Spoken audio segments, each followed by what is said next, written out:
देख रहे हैं पावर न्यूज भारत।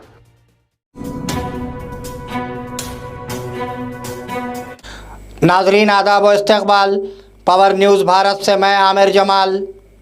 चलिए नज़र डालते हैं 22 अगस्त 2024 की अहम सुर्खियों पर। हमारे तुलबा को बचाने के लिए आपका शुक्रिया, वज़ीर आज़म नरेंद्र मोदी। टीएमसी में ममता बनर्जी और अभिषेक बनर्जी के दरमियान सर्द जंग। सुप्रीम कोर्ट बंगाल हुकूमत से नाखुश। सीएम का ईडी ऑफिस के सामने धरना।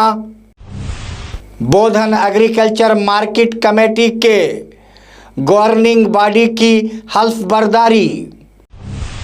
नाजरीन अब खबरों की तफसील। हमारे तुलबा को बचाने के लिए आपका शुक्रिया, वज़ीर आज़म नरेंद्र मोदी।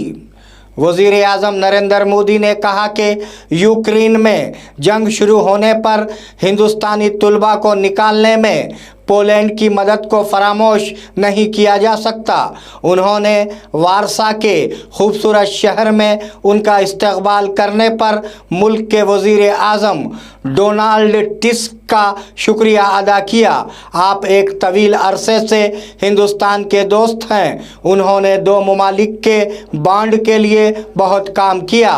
भारतीय वज़ीर आज़म 45 साल बाद पोलैंड आए। मुझे तीसरी मुद्दत में मौका मिला। आपका और आपके लोगों का शुक्रिया, उन्होंने कहा। भारत और पोलैंड के संबंधों में विशेष महत्व रखता है। आज 45 साल के बाद किसी भारतीय प्रधानमंत्री ने पोलैंड का दौरा किया है।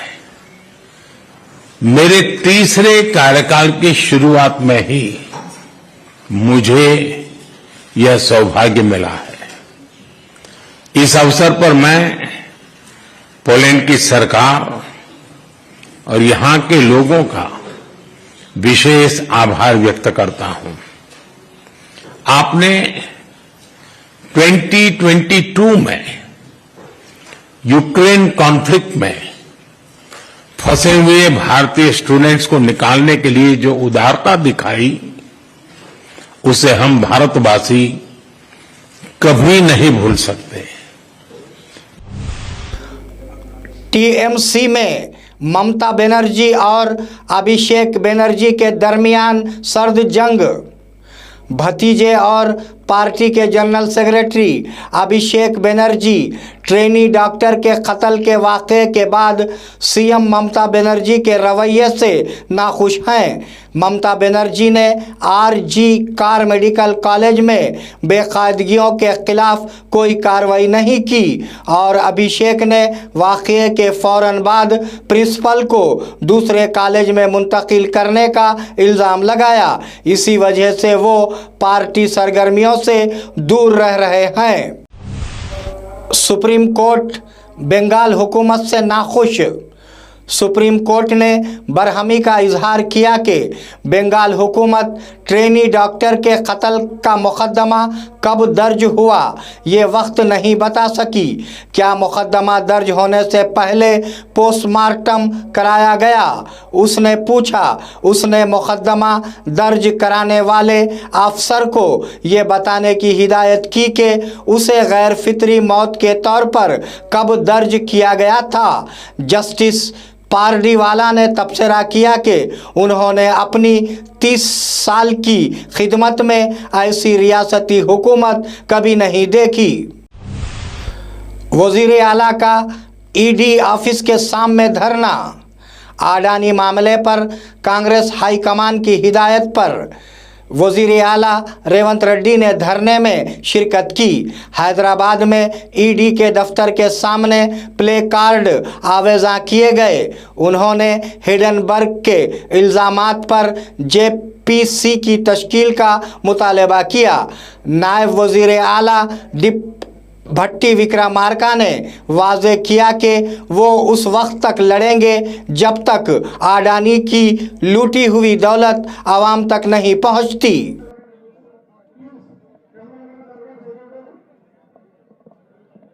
ఏఐసిసి జరిగినటువంటి సమావేశంలో ప్రతిపక్ష నాయకులు భారత్ జోడో యాత్ర ద్వారా बोधन एग्रीकल्चर मार्केट कमेटी के गवर्निंग बॉडी की हलफबर्दारी। बोधन एग्रीकल्चर मार्केट कमेटी के गवर्निंग बॉडी मेंबरान जिन्होंने रुकन असम्बली बोधन पी सुदर्शन रेड्डी की मौजूदगी में हलफ उठाया। कमेटी की चेयरपर्सन संध्या, वाइस चेयरमैन शंकर, डायरेक्टर्स ने चार्ज संभाला। सुदर्शन रेड्डी एमएलए ने कहा कि मार्केट कमेटी के अरकान वो केसीआर की तरह बात करने के बजाय रेवंत रेड्डी की तरह काम करना चाहिए। उन्होंने कहा कि तमाम किसानों को राशन कार्ड से खता नज़र उन्हें 2 लाख रुपये की कर्ज माफ़ी दी जाएगी। मरकज़ी हुकूमत की पॉलिसियों के खिलाफ एहतजाज, वज़ीर आला रेवंत रेड्डी। ये दूसरा मौका है कि जब तेलंगाना के वज़ीर आला ने मरकज़ी हुकूमत की पॉलिसियों के ख़िलाफ़ एहतजाज किया है। इससे पहले उस वक्त के वज़ीर आला केसीआर ने इंदिरा पार्क के करीब नरेंद्र मोदी हुकूमत के ख़िलाफ़ एहतजाज किया था और मरकज़ से 18 नवंबर 2021 को चावल की ख़रीदारी की पॉलिसी का ऐलान करने का मुतालबा किया था। आज वज़ीर आला रेवंत रेड्डी ने ईडी के दफ्तर के बाहर नरेंद्र मोदी हुकूमत के ख़िलाफ़ एहतजाज किया और अडानी केस की जेपीसी इंक्वायरी का मुतालबा किया। नाजरीन, मिलते हैं एक छोटे से वक्फे के बाद, कहीं जाइएगा नहीं। इस प्रोग्राम को पेश करने में हमारा ताउन किया है new Patel mobile sales and service, शरबती किनाल, बोधन। नाजरीन, वक्फे के बाद दोबारा आप सबका खैर मकदम है। अडानी मामले पर कांग्रेस का धरना। अडानी केस पर कांग्रेस ने मुल्क भर में एहतजाज किया है। उसी के तहत विज़रा और कारकुनों ने हैदराबाद गन पार्क पर धरना दिया। वो यहाँ से ईडी के दफ्तर तक एहतजाज किया। वज़ीर आला रेवंत रेड्डी भी इसमें शिरकत की। हिडनबर्ग के इल्ज़ामात के तनाजुर में कांग्रेस जेपीसी के साथ चेयरपर्सन के इस्तीफे, सीबी अडानी के खिलाफ तहकीकात का मुतालबा कर रही है। दिवालिया वज़ीर आला को माफ़ कर दें। BRS MLA Harish Rao. BRS leader MLA Harish Rao ने कहा कि अगर वो यादादरी नरसिम्हा स्वामी की तौहीन करेंगे तो ये आवाम और रियासत के लिए बुरा होगा। उन्होंने यादादरी में मीडिया से बातचीत की। कहा जाता है कि उन्होंने स्वामी से कहा कि वो दिवालिया वज़ीर आला को माफ़ कर दें, जिन्होंने भगवान की कसम खाकर अपनी बात तोड़ दी थी। उन्होंने कहा कि अगर रेवंत रेड्डी कोई गुनाह करता है तो लोगों को सज़ा नहीं मिलनी चाहिए। उन्होंने कहा कि रेवंत रेड्डी की धोखाधड़ी और पार्टियां बदलने की तारीख है। పాలకుడే పాపం చేస్తే, పాలకుడే మాట తప్పితే ప్రజలకు రాష్ట్రానికి అరిష్టం వాటిల్లొద్దని ఈరోజు యాదాద్రి లక్ష్మీనరసింహస్వామిని వేడుకోవడానికి వచ్చినాం। ఈ పాపాత్ముని, ఈ దుర్మార్గుని, ఈ దివాలాకోరు ముఖ్యమంత్రిని క్షమించండి। పాపం రేవంత్ రెడ్డి చేస్తే శిక్ష ప్రజలకు పడొద్దని, ఈ తెలంగాణ ప్రజలను చూసి ఈ రేవంత్ రెడ్డిని క్షమించండి, తెలంగాణ ప్రజల్ని దీవించండి అని చెప్పి యాదాద్రి లక్ష్మీనరసింహ స్వామిని మేము వేడుకున్నాం। ఆయన పాదాల చెంతకు మేమందరం కూడా రావడం జరిగింది।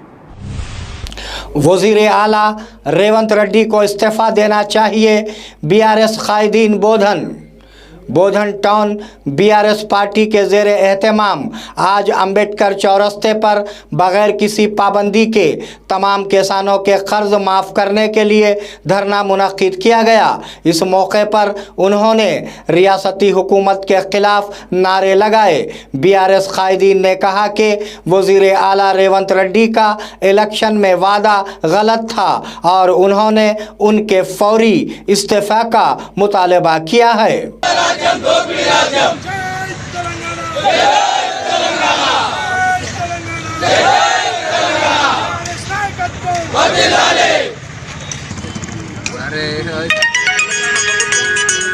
ముఖ్యమంత్రి రేవంత్ రెడ్డి గారు కాంగ్రెస్ పార్టీ అధికారంలోకి రాకముందు बोधन में आवारा कुत्तों की वजह से आवाम और स्कूली तलबा में खौफ की लहर।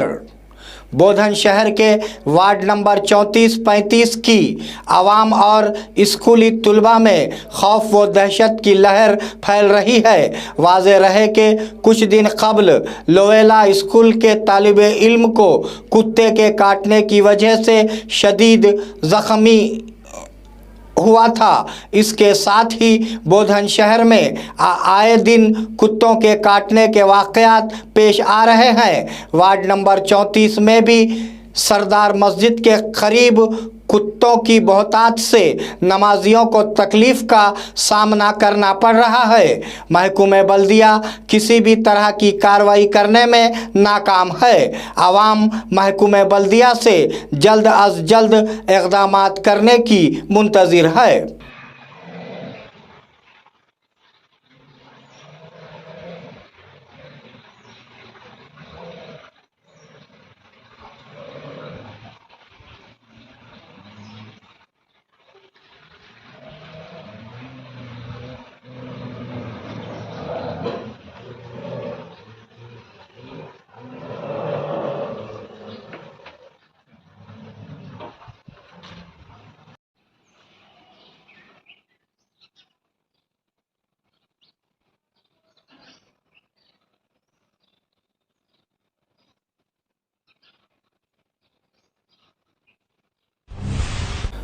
बोधन में राज बहादुर वेंकट राम रेड्डी जयंती की तकरीबात राइस मिलर्स के ज़ेर एहतमाम।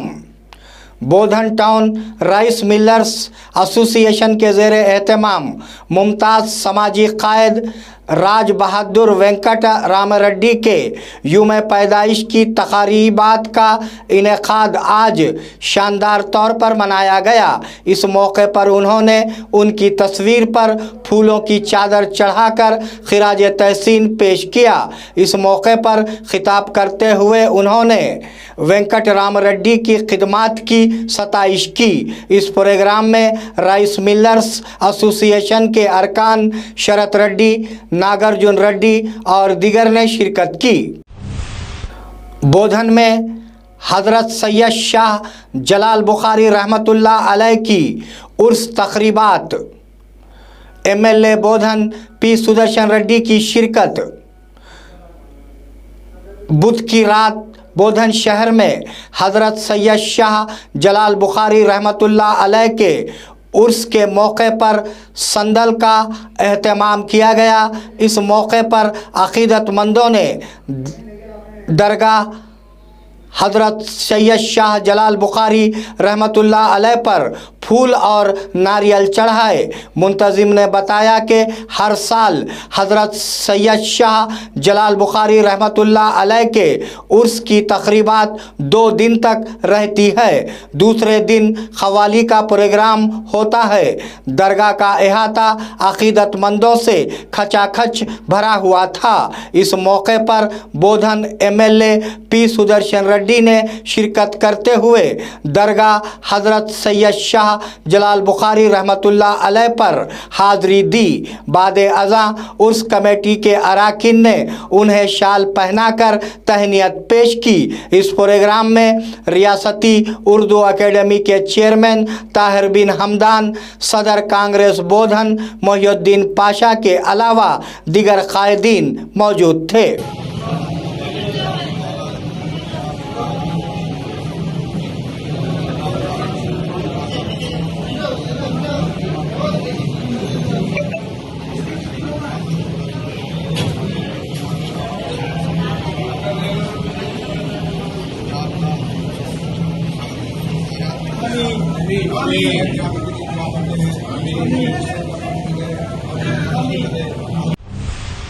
नाजरीन, ये थे 22 अगस्त 2024 की अहम खबरें।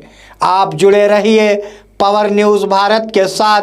अल्लाह हाफिज़, शब खैर।